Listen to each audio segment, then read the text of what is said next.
Hello and welcome. Well, you can't disappear. You're just running away. You have to take the credit because you have Bath the Beast. Yes, you have. He was like a hippo when he came in. He was absolutely grotesque. How are his lumps? Oh yeah, he also has some lumps like an ogre. Oh, he's a little on the tubby side. Although to be fair, I think they're all on the cusp a bit at the moment. They are, but, yeah. but then he hasn't worked for No. nearly 3 months, so. And he that's is the reason why. fat and happy, so. Fat and happy. Yeah. So I'm just going to do a little bit of work with him, but he's going to be Jodie's baby to work with. I'm just going to do a little bit to start with. Yeah, it's because she's a control freak. You're going to have to pick a colour for him, Jodie. Yeah. I think that Bear should be white. Yeah, you can see. He does. Yeah, that looked really nice.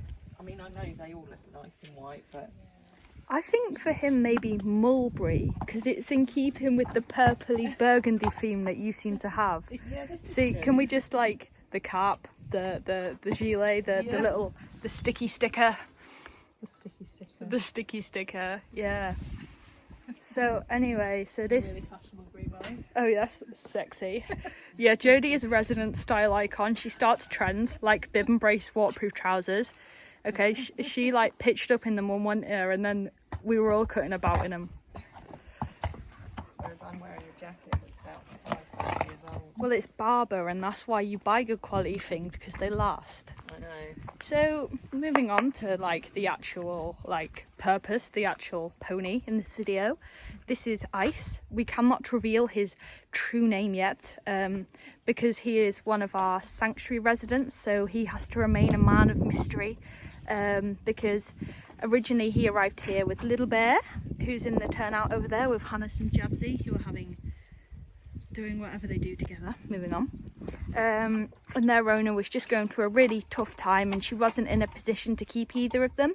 So she sent them here for a minimum of 3 months, which comes up which ends in the next couple of weeks.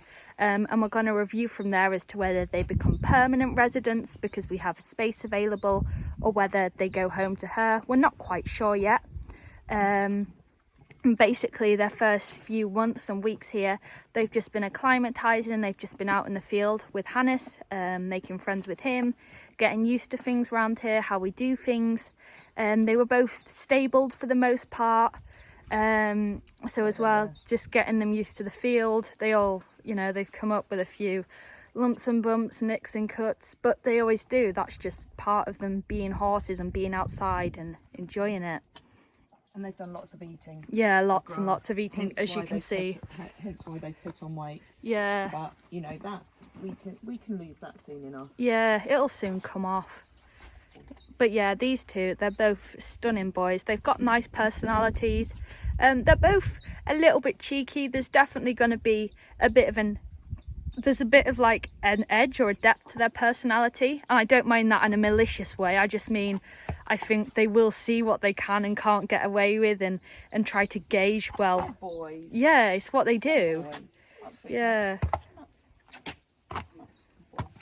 It is what they do. So yeah, I'm just, because I've not worked with them yet, I always like to just do some work with the horses on the ground with the lunge lines to start with, because that way they get to know about my way of communicating and I get to know more about what they know already. So we know they're both trained. They've both been out and done little competitions, little dressage competitions. So yeah, we know that they have an idea of what to do, but obviously when they're working with somebody new, I always think it's nice for them to get to know a little bit more about what we're asking of them from the ground first, before we hop on their backs. And I think as well, quite a few people overlook the foundations on the ground because it is the foundation, and if you don't have a clear communication or your horse doesn't respect you on the ground, then there's no way that they're going to do that when you're on their back. And it is so important that you gain that, I don't know, that bond, that relationship, get that conversation going on the ground first. Which is what I'm also doing with my child who's up there. She's also fat. She takes being fat to a whole new level. But to be fair to her, she is ever so slightly. She is basically mechanically lame, and she always will be, because she has a fractured extensor process. Extensor process. Thank you, educating me. It's much appreciated. So we just do lots of stuff in the ground, and we'll show you some videos of that. She's quite a character. I'm teaching her things, or trying to. She's teaching me lots. But yes, moving back to little icicles. Yeah, he's a really nice stamp of a horse, as is Bear over there, who he came with. So is Hannes. All beautiful, beautiful boys.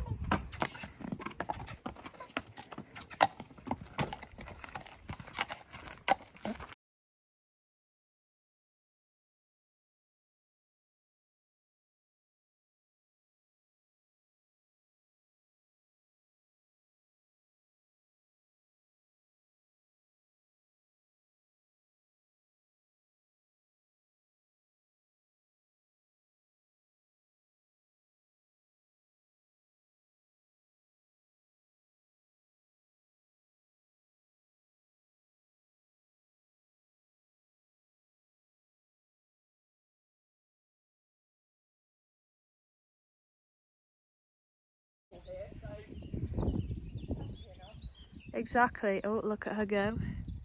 It's quite funny, this actually. Normally I go around and turn the beacons on if I'm up here, but making Tracy do it today. The question is, Ice, are you going to have a better trot than Tracy? And I think you will. So yeah, Ice is a very cool dude. I think he's what I'd class as a doer. So the ones that I call doers, I mean, they're the type of horses that they like to be doing. They like to be active, both physically and mentally. You know, they need to be doing something, keep them ticking over. Whereas there's others that come out and they'll work, and they're cracking horses, you know, really work really well, really nice to work with and train. You look it, yeah, yeah. But they're not bothered, you know, they wouldn't be bothered if you just chucked them out in the field and brought them in for pampers. Whereas the ones that we call doers, they need that stimulation. So I'm sure Ice will thoroughly enjoy doing a bit of something today. And it's just figuring out them and their personalities and how to be with them, because, you know, some horses, they need reassurance, others need telling. They're like, well, no. You know, some horses, yeah, they do need to be told rather than reassured, because they just take the mick a little bit. But it's figuring that out, you know, and also not babying them, because even if they are scared, okay, fine, reassure them, but they have to get through it. So I'm going to stop talking now, and you can listen to Tracy. Her talking's far better than mine.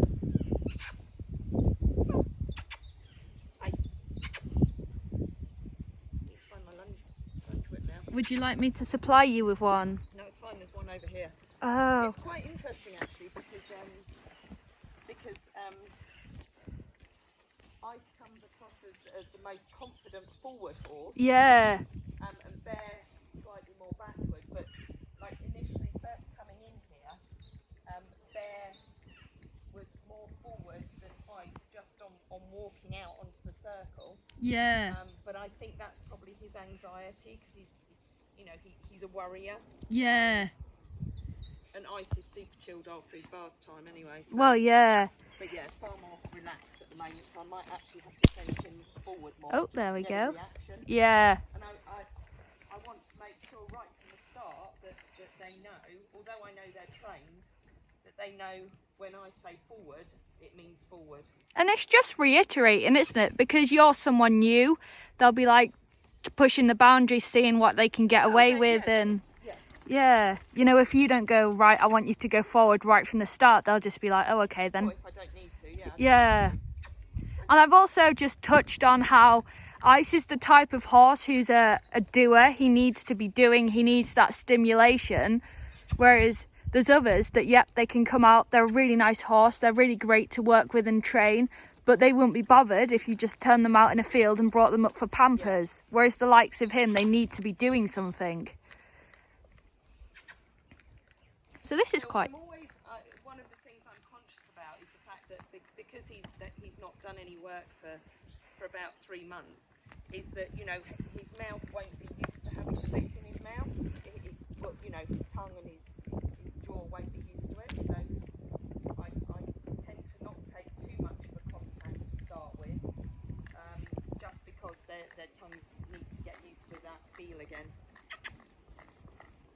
I find this fascinating, just watching and listening to Tracy commentate on, well, just describe what she's doing, because there's so many things that I don't know yet. I mean, I don't know anything. I just make it up as I go along and make loads of mistakes. But yeah, it is fascinating. It's also interesting to me to see his way of going, because as Tracy sort of commented on, I just assumed that he'd come out here, be really forward, almost too forward, like almost, you know, just pulling himself along in front, but actually he's not. But yeah, he is nice. He's a lovely horse. And by too forward, what I mean is they almost race on. They're not using their body properly. They're not in the correct form, and they're almost trying to run away and race on away from the contact rather than into it, which is what Hannes, one of their field buddies, who you'll see later on, that's what he does. He tries to take hold of the contact and pull himself along on the forehand because he wants to do everything quickly, and it's all very exciting. Whereas now, Ice seems to be doing a nice job. He's nice, isn't he? He's lovely, yeah. I mean, he's just, you know, like Bear, he's going to be a bit stiff. Yeah. You know, a bit unfit, so... But yeah, he naturally takes a nice contact. A lot of Friesians will drop behind the contact. Yeah.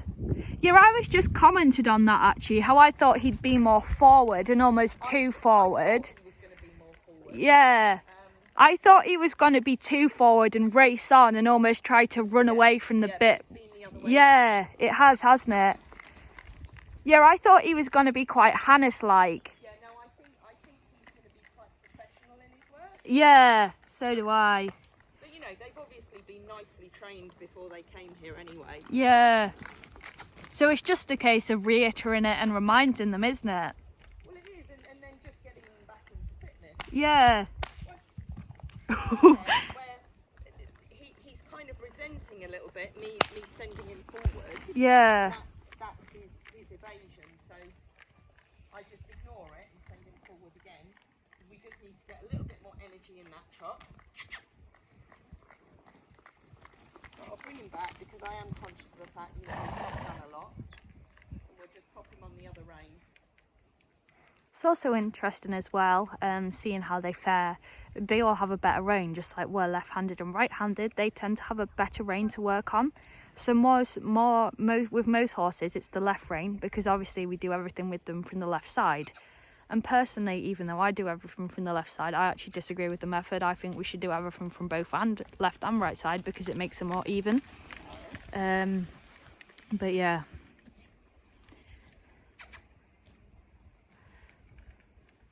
Yeah, I think I'm going to start doing that actually. I think because Hannes, another one of our horses, who's their field friend, I tend to hack him out a couple of times a week. I'm going to start getting on him from the left and the right side from now on. Yeah, I am. Just to make a point, everything should be done from both sides so that it's even. So yeah, he's a little lethargic in his walk. So we need to work on that, but I'll work on that probably more once I'm on him.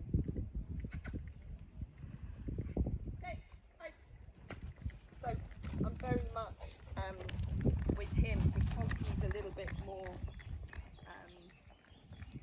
say behind the leg if you were on him. I'm more upbeat in my voice when I ask him to go forward, whereas obviously if you've got a horse that's more energetic, it's a little bit lower in your tone. And that's the thing, you know, when you're working with a horse on the ground, well, and when you're on them, your tone and your body language and just your energy in general is so important. You know, if you want a horse to calm down, quieten down and maybe steady them a little bit, then you have to relax your body an awful lot. Well, you should be relaxed anyway. Lower your tone, be quite relaxed and slow in your voice like I'm doing now. Whereas if you want more energy, it's like, come on, nice and upbeat. You know, your energy is raised a bit. I want to add is that, you know, there's many different ways of training, and we don't always say that ours is the perfect way of training. Everyone's got different trials. You know, we just do what we found has worked for us over the years. Yeah. And you know, every horse is slightly different and you have to tailor yourself and the training to them. So, and yeah, as Tracy's just said, there's 1,000,001 different methods and it's about finding the one that works best for you and your horse. So there, his transition back to walk, he sort of fell back to walk, so there's not a lot of natural energy there. So this is something, you know, this first session is sort of telling me a lot about him and what I'm going to need to work on with him. So I'm not actually touching him with the lunge whip there, and if anything I should probably be a little bit firmer and a little bit more direct so that he knows, no, you have to walk and you have to walk out rather than just slopping along. Boy. Hey, ice. Good boy. Good. And it's like anything, you know, if you're direct, That's better energy now. it is, and you mean it and you ask what you want from them right from the beginning, then they'll just be like, oh, okay then. But it has to be sharp, it has to be quick, and it has to be direct and at the right time. And it's the same with the discipline. Boy. But you know, he might also feel a bit lethargic just as he is on the chubby side. Yeah, and he's had a couple of wet nights, hasn't he? So Yeah. they don't sleep the same. Not that we should make excuses, but Well, no, you shouldn't, but equally you do have to read into other reasons. yeah. But then it's a vicious circle because sometimes you read into it too much when actually you just need to be like, well, get on with it then. It's figuring it out.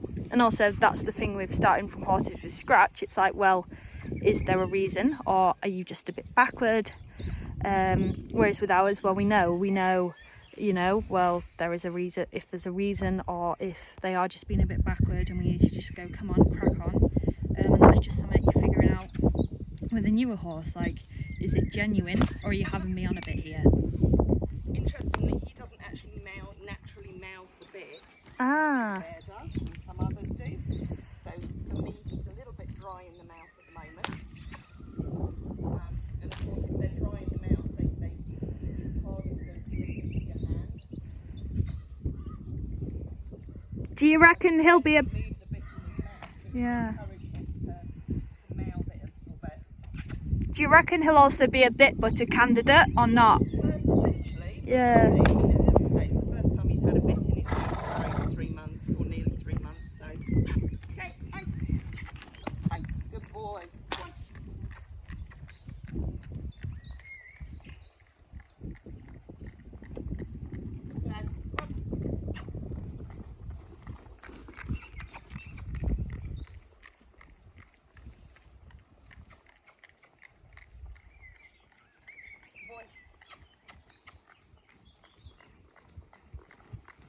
So he very quickly backs off me, and I don't want to get into the habit of having to chase him along the whole time. Ideally, he should go and only come back in speed if I give him a signal to do that. So I don't mind he's gone off on the wrong leg there, because as long as he's going forward, that's the main thing, and it's just getting into his mind that when I say forward, I mean forward. Yeah, you have to get the forwardness there first before you can start refining. Once the forwardness is there, that's when you can start going, okay, actually, we do things like this or like that. But the forwardness has to be there first. It's the key to everything. As is relaxation, you know, it has to be a genuine forwardness, not just rushing and racing through everything.